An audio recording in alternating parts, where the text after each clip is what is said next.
Jasmine, and I suck at uploading video content. I'm starting a new type of video on this channel that's going to be kind of a studio vlog. I'm not going to be uploading anything like in-depth about my life or anything like that, and tidbits here and there or something. But mostly just what I'm working on. I have a couple pieces that I'm working on right here, as well as, don't mind me, a bunch of these like little tiny canvases that I want to work on. And I have some things planned for that. But right now, I want to tell you I'm going to call this type of studio vlog the Trailer Trash Artist Vlogs. I've had that idea for a while, and it's inspired by the fact that I live in a trailer, and I just thought it would be funny. I just got done cleaning, and this is probably about as clean as you'll see it because, yeah, it's not a very big space. It always looks cluttered. That's just part of living in a trailer. And yeah, I also wanted to show the little turnaround because you might be thinking, oh, trailer trash artist, you know, but what kind of fancy trailer does she live in? No, it is just a little trailer. It's like, well, it's not little. It's actually like 40 feet or something, which is pretty good. But it's a small space. It's hard to find room for all of my art stuff. This cupboard up here is entirely filled with books, like sketchbooks and stuff. And I myself have my desk and computer set up. I've been watching videos. And my boyfriend also has an entire desk just like mine with 2 monitors.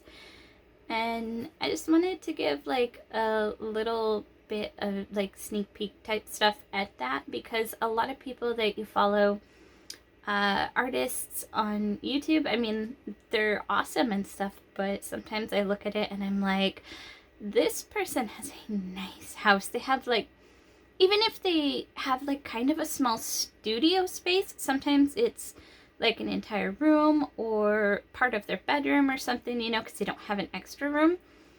But it's usually like also not very representative of all the tiny, tiny little spaces I have lived in for most all my life. Now, I'm not saying that every artist is like that. Obviously, there's some that aren't, but I just thought it would be fun to have this little real talk kind of update video. I'm hoping to produce more, especially with being able to do these little easier type vlogs where I just can film part of an artwork and not worry about it. It's just so much effort to set up that it makes me not even want to paint sometimes or do a piece of work.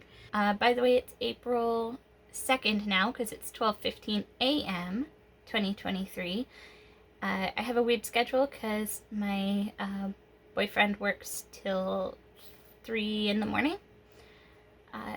But that being said, I'm going to show you what I'm doing today. Most of the day was spent cleaning. So this is my desk setup.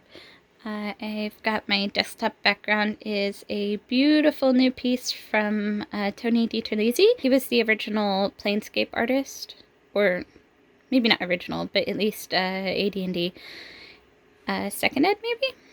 Anyways, he was the most notable Planescape artist, and this isn't the full piece. This is just the part of it that my desktop would allow me to post there. And I love it. He did all the artwork for that.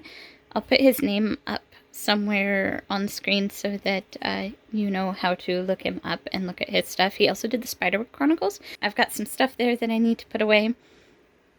There's my beautiful computer that my boyfriend built for me. And some stuff here. This is what I've been working on. I have a painting in the back that is for my own campaign setting called Seraph, and that is a Chaos-born deer. They're quite mean, And this is a sketch that I'm going to be putting on a different piece that I have printed out and ready to transfer, hopefully. I was going to put it on a separate piece, but it didn't work. I've got some paints, but what I'm actually going to be working on is organizing this. It looks really bad, but that's just because these are all loose things of paint. This whole section here is almost entirely acrylic paints, so it's technically kind of organized. That's where they go. But I just recently found out that you should keep paints in sealed containers. Even though they have these, you should keep them in sealed containers so that they don't dry out as fast. So I put all my gouache already in a jar. This is an old canning jar of my grandma's. And I'm going to put the others in here. So, yeah, this is going to be my acrylic bin, and hopefully they'll fit. So these Galleria paints by Winsor & Newton are really good. They're the ones that I have the most of, and like these ones, these are at least 16 years old. You can tell I haven't painted enough considering I have some from that long ago. But let's see, I have some cheap paints as well. I don't really recommend these, but you know, they're fine. They're whatever. Art Advantage. Let's see, another one I have is these Big Daler Rowney. They're pretty cheap. They're fine. I definitely don't recommend the Apple Barrel for professional pieces, but I have a bunch of them because they're really cheap for practice pieces. And it's not going to like work exactly like your fancy acrylics because obviously they're cheap and they're really watery.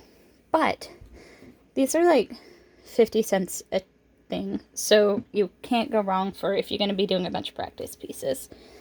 I've also got like matte acrylic medium in Daler Rowney. You can use this instead of water to thin out your acrylics to do washes and stuff. I also have some Artist Loft Professional paints. These are really nice. But again, they're not the top tier. I'd say I like the Galleria Winsor & Newton ones more. I have some smaller tubes as well, but they are more expensive. And these are my favorite so far. So any new paints that I buy are golden acrylics. Golden acrylics are really expensive, but they're really nice. Here's another golden acrylic. I haven't used this one hardly. Like, I have a little, but not much.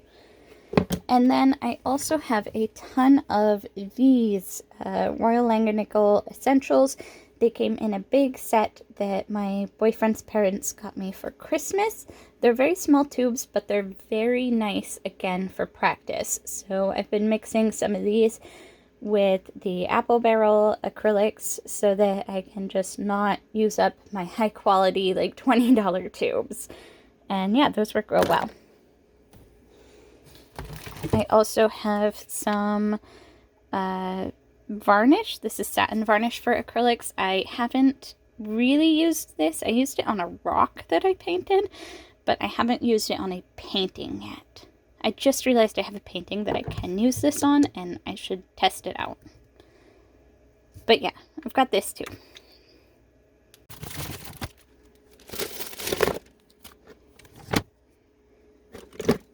Here's the before.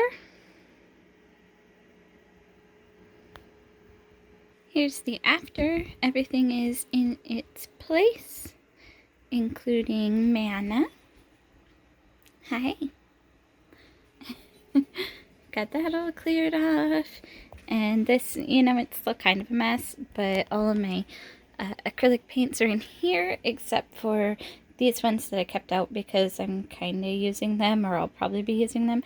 They're the cheap ones anyways. I'm not worried about them going bad because I'm probably going to use them too fast. And I thought I would show you guys up here my makeshift sticker area. So the sticky notes say how many I have. Oh, he's upside down. These are my stickers. I'd show them all, but they're kind of crammed up there. If you guys want me to, let me know. And they're just made out of, I think cup noodle boxes. But yeah, you can make storage for yourself. It doesn't have to cost like 20-40 bucks at Michael's or something.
It's 1:30 a.m. The cat just made like a scrabbling noise in the hallway. Anyways, it's 1:30 a.m. so Derek will be home soon, and I'm just working on like a schedule kind of thing, because I want to get on an actual schedule for writing and painting and all the different projects I have. Like, I have a lot of projects and I do have time to do them all. I just need to organize. So that's what I'm trying to do. I'm terrible about organizing. I'm okay about lists until I stop writing them. But hopefully I will be able to stick to this. I forgot to mention that one of the reasons I'm able to do this and these vlogs right now and work on all this art and try and be a full-time artist is because I quit my regular day job to pursue art. So I'm coming from like not a brand new artist standpoint, because I've been drawing forever. I was on DeviantArt way back in the day, and I actually had quite a few followers, like not comparatively to big time people, but like that was where I had my most engagement, and I really missed that. So I don't have that kind of engagement anywhere else, and since it's been years since I've been on DeviantArt, I don't have that kind of engagement there either, and I don't like the way they've changed I don't like the changes they made aesthetically. Like, it's confusing to me. I know I can learn it, but it's not my DeviantArt, you know. There's also, I feel like people that were on DeviantArt back in the day will understand when I say they're in the last, like, I don't know, 5, maybe 8 or so years even. It's been a while. There's a lot more just weird stuff that gets to be, like, the front page, like, most popular stuff.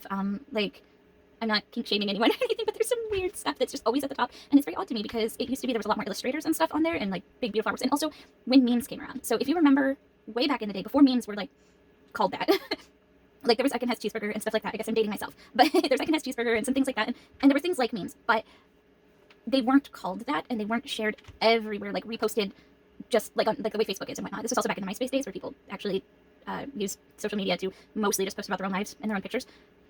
Anyway, when the memes came around, DeviantArt got absolutely flooded with memes. Just people just reposting these memes onto their pages instead of posting artwork or writing or video or anything like that. And it just, like, you'd look at the front page and all it was memes. And you still get a little bit of that. Luckily, it seems to have died down on DeviantArt, at least last time I checked. This was a really long-winded talk about DeviantArt, which doesn't even matter because I don't even post on DeviantArt, but I just wanted to vent about it. Because I miss old school DeviantArt. And I would go to Elfwood, but it doesn't exist anymore. That being said, I totally forgot what I was talking about. Oh yeah, I'm making a schedule. I quit my job. I'm doing art full-time. I am starting from like almost no viewership or anything like that, and I'm going to see if I can get my art off the ground. I'm going to be trying to sell stickers. I don't have a shop or anything open right now. So yeah, I hope you guys enjoy this journey with me. I probably won't add on to this until tomorrow, because I'm not going to be filming my boyfriend or anything once he gets home. This is just me, and I mean the cats to an extent. She was just playing with this hair tie over here, and I thought I could film her, but no. She's like, I don't... You pull out the camera and the cats just, like, completely stop doing whatever it was they're doing. Even though I pull out the camera all the time. Like, it's not that they're not used to the camera. It's that they hate it when I get cute pictures of them. This is Evie.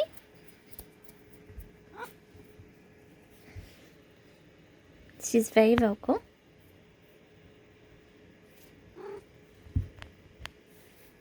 This is Day.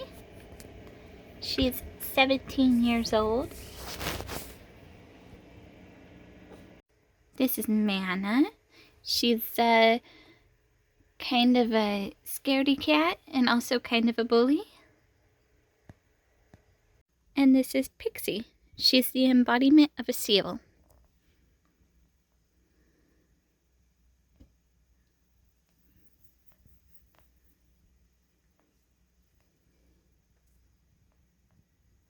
For comparison,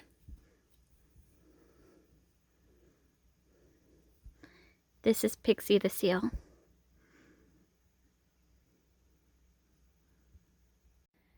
But seriously, she does that thing where sometimes if you poke her on the nose, she stretches her face out, and then she like shrinks back and has no neck.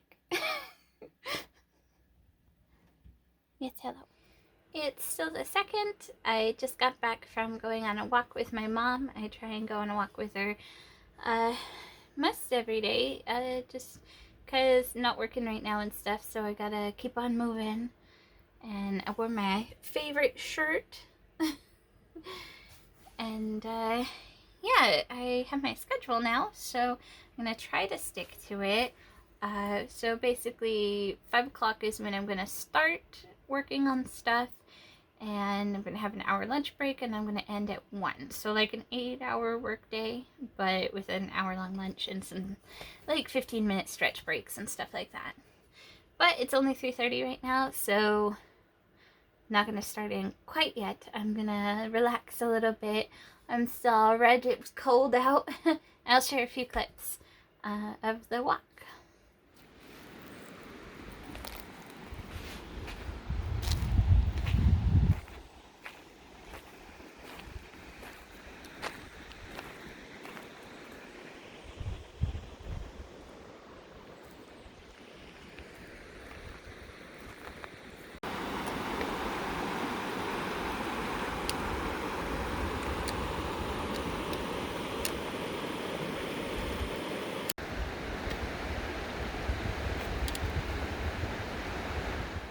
It's now 5 o'clock, so I'm going to get started in on the art process. I'm going to start an acrylic painting, but I don't know if I'll get past the sketch stage, but I'm going to work on this one. I have this idea for these full sets of D&D dragons, and I'm going to work on the red dragon.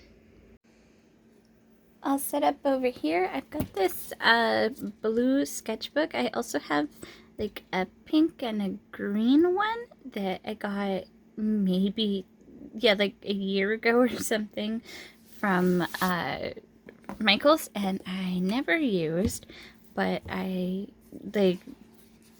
they're so pretty, and they look so pretty on the shelf together. And I wanted to sketch all in one color. Like I wanted mostly blue stuff in here, mostly pink stuff in the pink one, that kind of thing.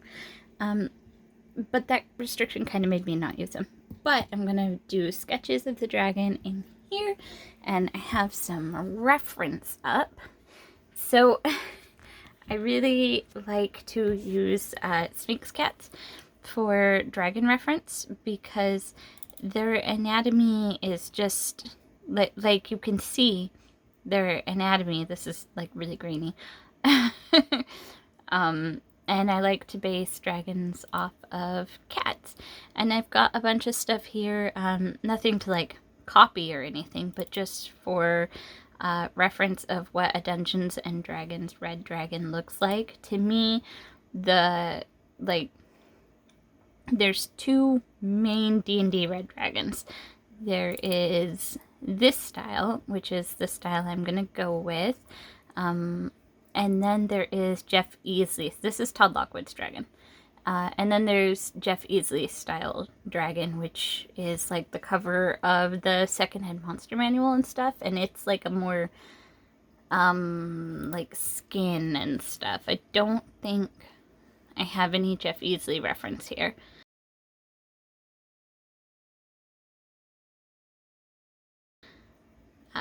But yeah, I just needed reference for like what kind of horns they have, what kind of scales they have, that kind of thing. Because I kind of know it, but not like perfectly. And it doesn't have to be perfect either. And I've got some cave references. We need something with some light shining down on the gold. This is references for gold and treasure. That's what this one is a reference for, this old one. Got some bones in there too, because I want more than just gold. I really like the ones where the gold is like very, like the pieces are so small that you're not going to see individual gold coins, that kind of thing, because it's supposed to be a really big dragon, you know, like this. And I like that glow and the way that it glows onto the bottom of the dragon and really lights the dragon up. And for the wings, I'm going to use probably this bat. Yeah, this is just a bunch of stuff that I'm looking at for just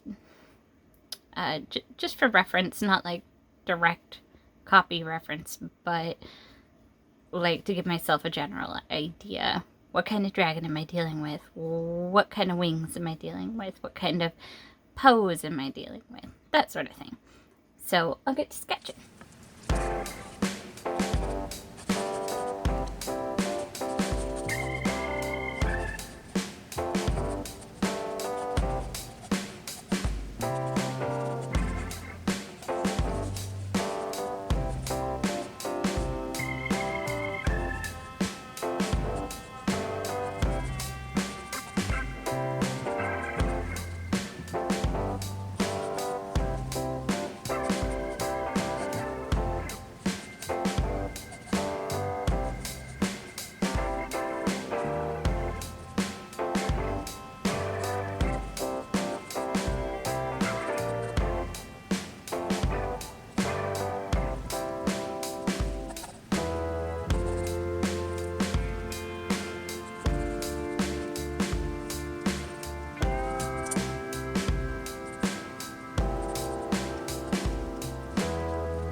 So at this point we have a definitively cat shape, right?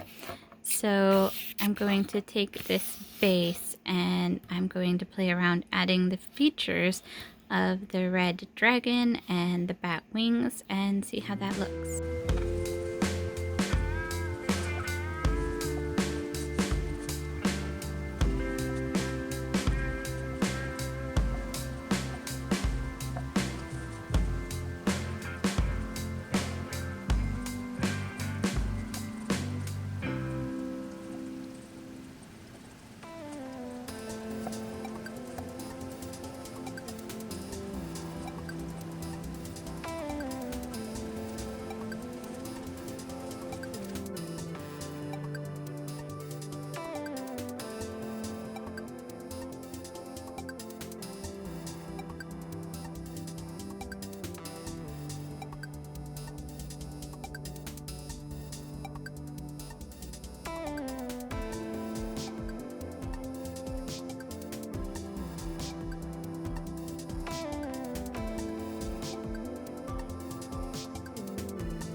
So I think I'm pretty happy with my practice sketch.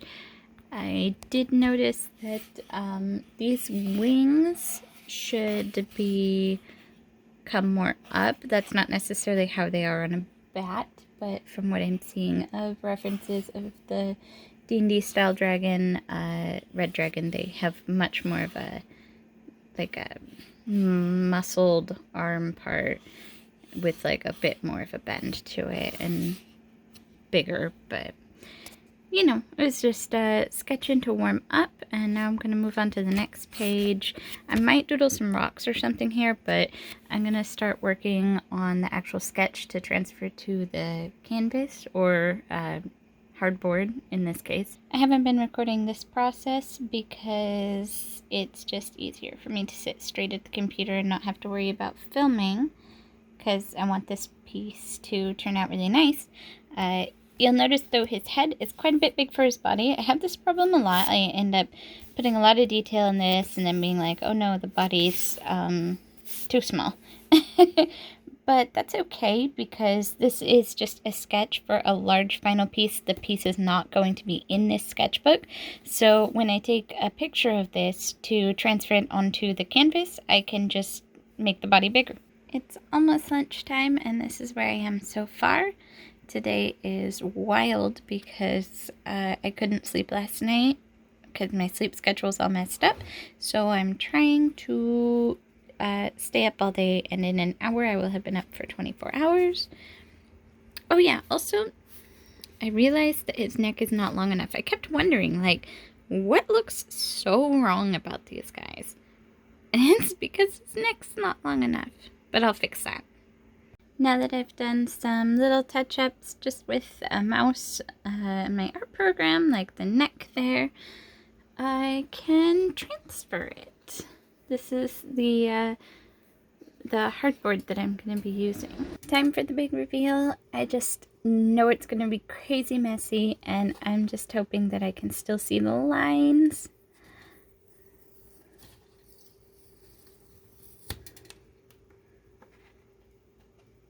Oh, that's not too bad. I can erase any messiness here. Oh my god, my hand's already just... I like charcoal, but I don't like charcoal in my home. I like charcoal like at school.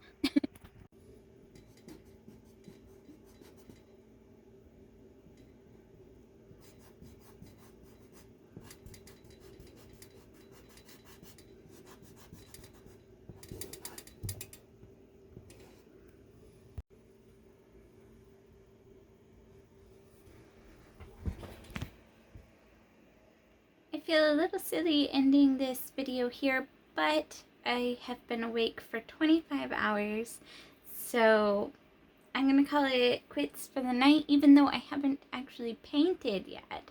But I feel like 6 hours is a good amount of time to get a really refined sketch entirely on there, especially since I spent some of that time just, you know, getting inspiration and reference and actually transferring it and printing it and all of that kind of stuff. And now it's all ready to paint. I sprayed it with varnish, that's why it looks kind of wet.